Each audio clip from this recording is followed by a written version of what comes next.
Hey guys, welcome back to my YouTube channel, Dani Vlogs. ಇಲ್ಲಿ ಎಲ್ಲರೂ ಪೂಜೆಗೆ ready ಮಾಡ್ಕೊಳ್ತಿದ್ದಾರೆ. Actually ನಾವಿವತ್ತು ಚಿಕ್ಕಲ್ಲೂರು ಶ್ರೀ ಸಿದ್ದಪ್ಪಾಜಿ ದೇವಸ್ಥಾನಕ್ಕೆ ಹೋಗಿದ್ದೀವಿ. ಅಲ್ಲಿ ಒಂದು ಹರಸೇವೆ ಮಾಡಿಸ್ತಾ ಇದ್ವಿ. ಸೊ ಅದಕ್ಕೆ ಎಲ್ಲ ಹೋಗಿದ್ದೀವಿ. ಸೊ ಇಲ್ಲಿ ಬಂದು ಎಲ್ಲರೂ ಹೂ ಕಟ್ಕೊಂಡು ಎಲ್ಲ ರೆಡಿ ಮಾಡ್ತಿದ್ದಾರೆ. ಆಗಲೇ ಒಂದು ಕಂದಾಯ ಬಂದಿದೆ. ಸೊ ಇನ್ನೊಂದು ಸ್ವಲ್ಪ ಹೂವು ಬೇಕಿತ್ತು. ಅದಕ್ಕೆ ಎಲ್ಲ ಹೂ ಕಟ್ಕೊಂಡು ರೆಡಿ ಮಾಡ್ಕೊಳ್ತಿದ್ದಾರೆ. ಈಗ ಇನ್ನೊಂದು ಕಂದಾಯನೂ ಬಂತು. ಈಗ ಅಲಂಕಾರ ಸ್ಟಾರ್ಟ್ ಮಾಡಿದ್ದಾರೆ ಗೈಸ್. ಆ್ಯಕ್ಚುಲಿ ಬಂದು ಕಂದಾಯಕ್ಕೆ ತುಂಬ ಚೆನ್ನಾಗಿ ಅಲಂಕಾರ ಮಾಡ್ತಾರೆ. ನಮ್ಮ ಅಜ್ಜಿ ಮನೇಲೂ ಕೂಡ ಗದ್ದಿಗೆ ಇದೆ. ಬಟ್ ಆದರೆ ನಾನು ಈ ಥರ ಅಲಂಕಾರ ಮಾಡೋ ಪ್ರೋಸೆಸ್ನ ನೋಡಿರಲಿಲ್ಲ.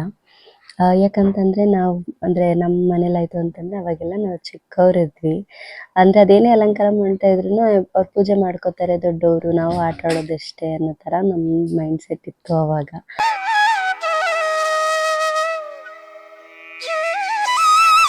ಇದೆ ಫಸ್ಟ್ ನಾನು ಇದು ಅಲಂಕಾರ ಎಲ್ಲ ಫುಲ್ ಪ್ರೋಸೆಸ್ ನೋಡಿದ್ದು. ಅಲಂಕಾರ ಅಂತೂ ಎಲ್ಲ ತುಂಬ ಚೆನ್ನಾಗಿ ಮಾಡಿದ್ರು. ಅದಾದಮೇಲೆ ಎರಡೂ ಕಂದಾಯಕ್ಕೂ ಅಲಂಕಾರ ಮಾಡಿ, ಅಂದರೆ ಅಲ್ಲಿ ವೆಜ್ಜು ಮತ್ತು ನಾನ್ ವೆಜ್ ಎರಡೂ ಅಡುಗೆ ಮಾಡಿ ದೇವರಿಗೆ ನೈವೇದ್ಯ ಇಟ್ಟು ಪೂಜೆ ಮಾಡಿಸ್ಕೊಂಡು ಆಮೇಲೆ ಬಂದಿರೋರಿಗೆಲ್ಲ ಪ್ರಸಾದ ವಿತರಣೆ ಮಾಡೋದು. ಆ್ಯಕ್ಚುಲಿ ಫಂಕ್ಷನ್ ಅಂತೂ ತುಂಬ ಚೆನ್ನಾಗಾಯಿತು.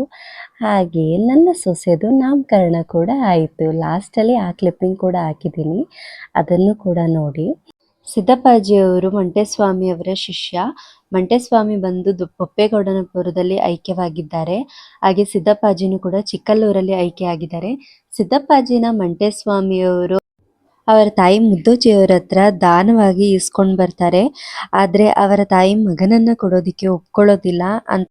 ಆಗ ಮಂಟೇಸ್ವಾಮಿ ತಾಯಿ ನಿನ್ನ ಮಗನ್ನ ಕಾಡ್ಪಾಲ್ ಮಾಡೋದಿಲ್ಲ, ಅವನ್ನ ಮೆರೆಯುವಂಥ ದೇವರನ್ನಾಗಿ ನಾನು ಮಾಡ್ತೀನಿ, ನನ್ನ ಜೊತೆ ಕಳಿಸ್ಕೊಡು ಅಂತ ಹೇಳಿ ಆ ಎಳೆ ಮಗುವನ್ನು ಮಂಟೇಸ್ವಾಮಿಯವರು ಬೊಪ್ಪೇಗೌಡನಪುರಕ್ಕೆ ಕರ್ಕೊಂಡೋಗಿ ತಮ್ಮ ಶಿಷ್ಯನಾಗಿ ಸ್ವೀಕಾರ ಮಾಡ್ತಾರೆ. ಹಾಗೆ ಮಂಟೇಸ್ವಾಮಿಯವರಿಗೆ ದೊಡ್ಡಮ್ಮ ತಾಯಿ, ರಾಚಪ್ಪಾಜಿ, ಚನ್ನಜಮ್ಮ, ಸಿದ್ದಪ್ಪಾಜಿ ಅವರುಗಳೆಲ್ಲರೂ ಕೂಡ ಶಿಷ್ಯ ವೃಂದ ಆಗಿರ್ತಾರೆ. ಹಾಗೆ ಅವರು ತರಿಗೆ ದೊಡ್ಡವರು ಅಂತಾನೆ ಕೂಡ ಪ್ರತೀತಿಯನ್ನು ಹೊಂದಿರ್ತಾರೆ.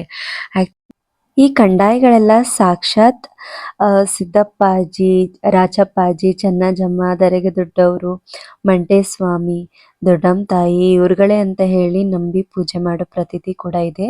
ಹಾಗೆ ಈ ಕಂದಾಯಗಳನ್ನು ಯಾರ ಮನೇಲಿ ಪೂಜೆ ಮಾಡ್ತಾರೋ ಆ ಮನೆಗೆ ಸುಖ, ಸಮೃದ್ಧಿ, ಶಾಂತಿ, ನೆಮ್ಮದಿ ಎಲ್ಲ ಸಿಗುತ್ತೆ. ಹಾಗೆ ಯಾವ ಊರಿಗೆ ಈ ಕಂದಾಯಗಳು ಹೋಗ್ತವೋ ಆ ಊರಲ್ಲೂ ಕೂಡ ಅಷ್ಟೇ ಮಳೆ ಬೆಳೆ ಎಲ್ಲ ಚೆನ್ನಾಗಾಗಿ ಯಾವುದೇ ರೋಗ ರುಜಿನ ಏನು ಬರೋದಿಲ್ಲ ಅಂತ ಹೇಳಿ ನಂಬೋ ಪ್ರತೀತಿ ಕೂಡ ಇದೆ.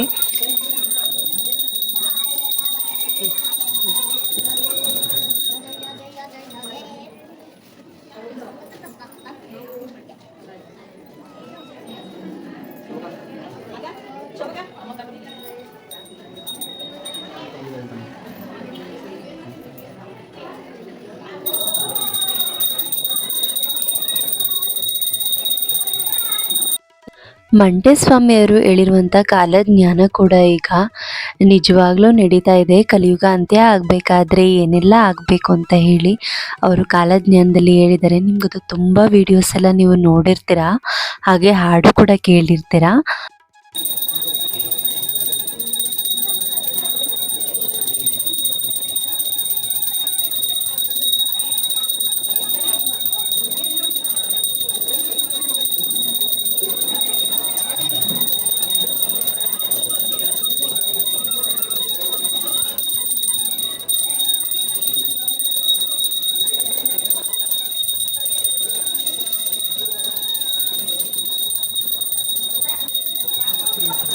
ನೋಡಿ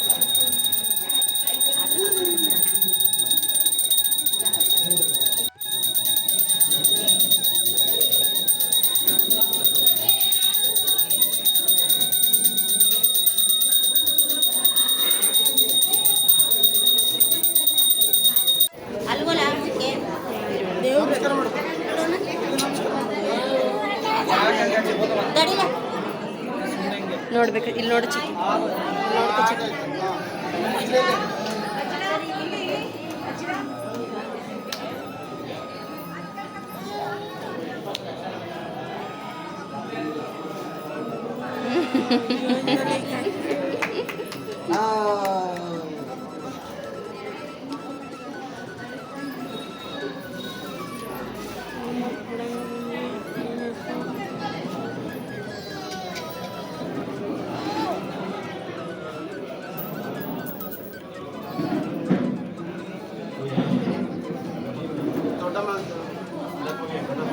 ದೊಡ್ಡಮ್ಮ ದೊಡ್ಡಮ್ಮ ದೊಡ್ಡಮ್ಮ